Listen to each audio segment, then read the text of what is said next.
Hello and welcome. Today I'm talking about bike packing equipment.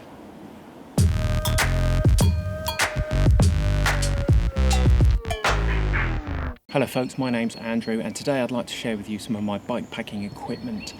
This is not a definitive list by any stretch of the imagination, it's just a selection of some of the equipment that I have that you might like to consider for your next bike packing adventure. In this video I'm going to unpack all my equipment that I have on the bike at the moment and lay it out on this tarp in front of me so that we can have a look at some of it in more detail. So the first thing we're going to look at is accommodation, and that's going to depend pretty much on the purpose of your trip. You might like to take a one-man tent or a TARP system. Let's first of all consider a one-man tent setup. This is the tent of my choice. It's my Wild Country Zephyros 1 by Terra, and it's pretty lightweight and compact. The thing that you should consider is the size of your tent poles, because this length here will determine whether or not you're going to be able to fit it on your front handlebar. If you're using a flat handlebar like this on a mountain bike, it's no problem, but if you're using a drop handlebar on a gravel bike, then this might be an issue if it's too wide. So when I'm taking this one-man tent, I usually take my preferred sleeping mat, and it's this one. It's a THERM-A-REST Prolite Plus Large. It's a self-inflating mat, and it has a really excellent R factor, which means that it's got good insulation against the ground. To inflate, just undo this nozzle here, and then it might require just a couple of additional puffs, but be careful because breathing into this type of mat, you can induce mold growth. So although this is a small and compact setup, you can go smaller and more lightweight. For sure, you can get smaller sleep mats than this, my sleeping mat. Now, depending on the type of trip that you're taking, you might not necessarily need such a comprehensive sleep system. You might like to consider taking a tarp. Part of the Planet X pod sack system, I like to take this front handlebar bag, and in here I have a sleeping mat and my tarp. It consists of a dry bag, and it's held onto the handlebar with its own two straps and a third strap which you secure around the front of the head tube to stop any flapping or flailing around. I find this a very useful and very convenient bag. It has two entrances, and so while mounted you have access to your bag from either end. If I'm not taking my one-man tent, I'm usually taking this, a 3x3 metre tarp, considerably more lightweight and smaller, as you can see by this comparison. I sometimes take this. It's a reeler free. It comes with its own pump.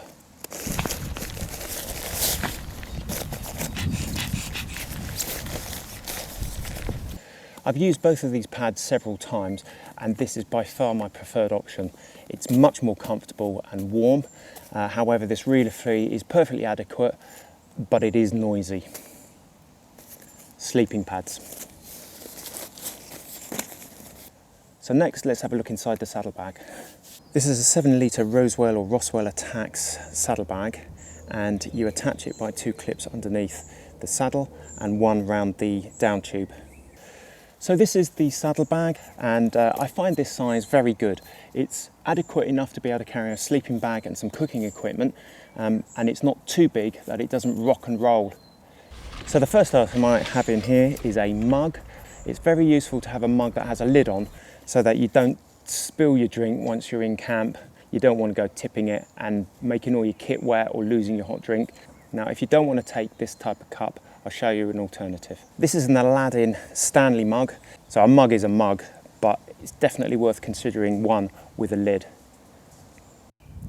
The next item is a small tarp. This is a DD Magic Carpet Extra Large. It's useful if you need to get access to a quick bit of shelter if you're caught out in a rain or a storm. Next up, it's my cooking stove system. In here I have a windshield,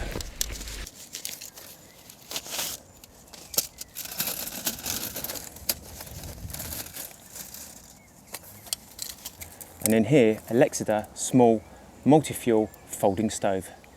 So this is a Lexida folding stove, and I highly recommend a folding stove over one that just slots together. It has a spirit stove holder which goes at the top and a fuel holder that goes at the bottom. You can either burn twigs in the bottom, solid fuel burning, or you can put a small spirit stove at the top for burning methylated spirits. This is a lightweight aluminium windbreak, and I recommend this for 2 reasons. First of all, it's going to protect the stove from wind and allow a better burn, and secondly, it keeps the heat in. Next out of the bag is a small selection of kind of emergency rations.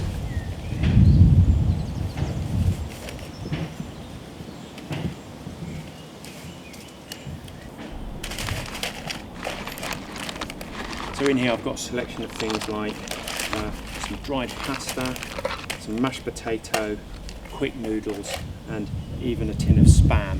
But at least you know that you've got something to eat at the end of the ride.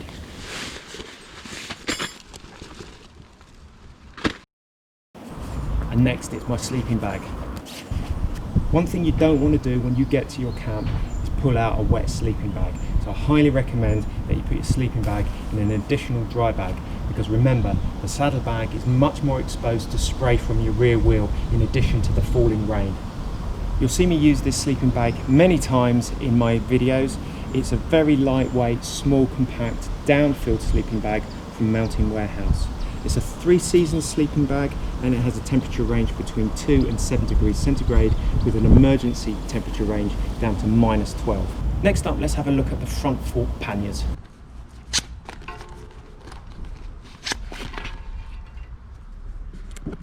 This is the mounting system.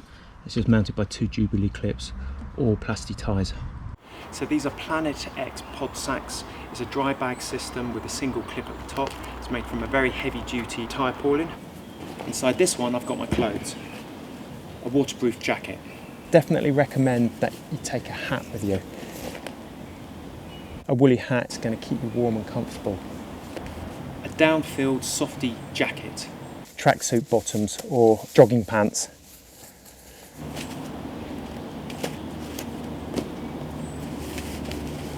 Alright, so on the other pannier, another dry bag, and inside here I've got my cooking equipment. The first thing I've got is a Nalgene water bottle.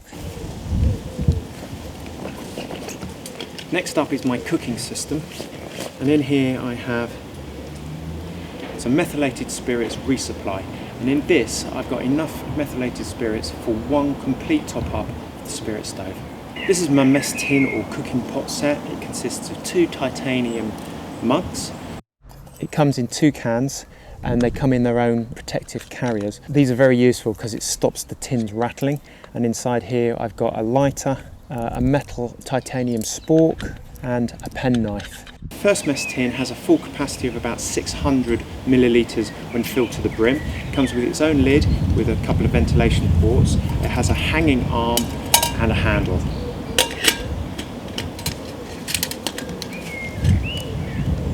The smaller mess tin has a handle but no hanging arm, and the lid doesn't have any ventilation ports. Inside here I keep my brew kit. I have some instant soup, tea and coffee.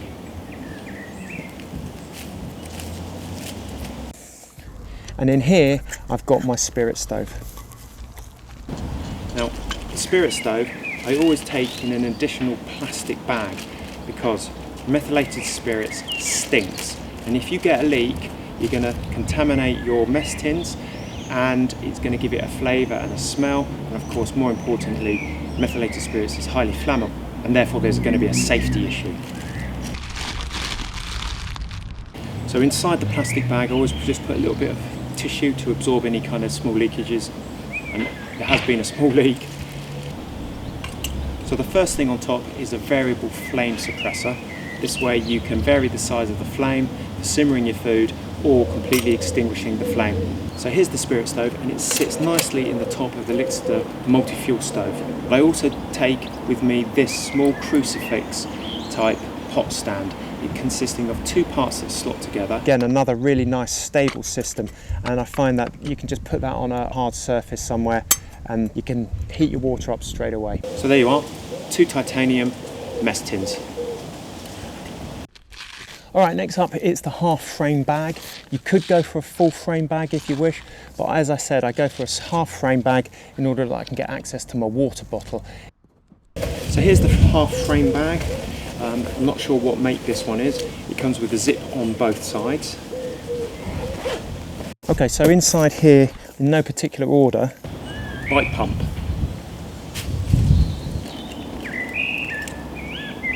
bicycle lock, power bank battery charger with leads, and here are my torches. The first is my head torch. It's by Alpkit. It's obviously essential at night time. Second is a suspendable pendant light. This is a Lumu pendant light or keyring flash lamp. I also carry with me a small thermometer. Next up in here is my bushcraft items, starting with fire lighting kit. In here I've got kindling, birch bark, a candle and some additional fire lighting sources such as another lighter. I've got a survival knife with a ferrocenium strike rod and a folding wood saw.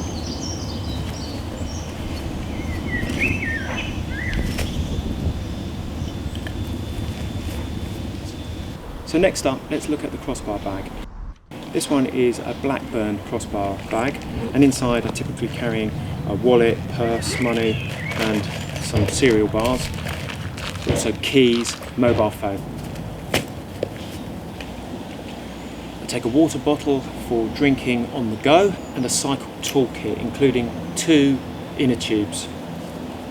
These are 2 small utility pouches that I mount on the rear of the handlebar. They're both by Low Pro. This is a cylindrical one, and inside here I tend to just put my spectacles. And inside the rectangular one I've got a couple of hand warmers, a basic first aid kit with some paracetamol, ibuprofen, plasters, a tin of insect repellent with a high DEET value, a high factor sunscreen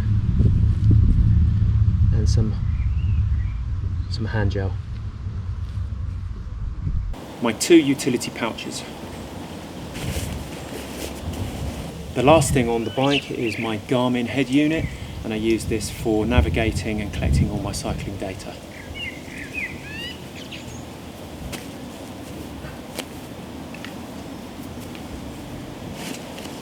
Okay, I've just got a few other items to briefly show you, just in case you want to have some options. And the first thing is a Gore-Tex bivy bag. Depending on the type of trip that you're going to take, if you're in a race or some kind of event where time is of the essence and you're not particularly thinking about staying at your camp location for long, you might like to take something like a bivy bag. Now you can get bivy bags a lot smaller than this, but I'm pretty happy with this one. If the weather's particularly cold, then sometimes I take this to provide me with an additional layer of thermal insulation, and it's also going to protect the outside of your sleeping bag.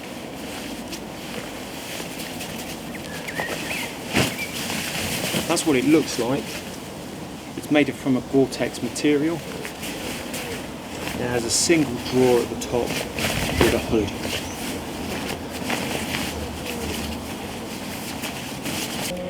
The other item that I might take when the weather's cold is a sleeping bag liner like this. You can get these in silk. I know you can get them smaller and more lightweight, but this is a sort of poly cotton mixed. It's going to protect the inside of your sleeping bag from your dirty legs, particularly if you are going off-road and you haven't got a chance to get to a campsite and shower. You can throw this in the washing machine when you get home, and it's going to prolong the life of your sleeping bag. Yeah, I really like these. Definitely adds an extra layer of comfort.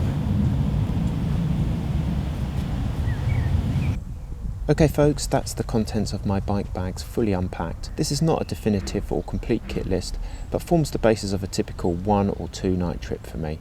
And I would of course modify what I take according to the time of year, location, duration and many other factors. I hope you enjoyed the video and found it informative. Please consider subscribing to the channel, share and like, and until the next time, happy riding.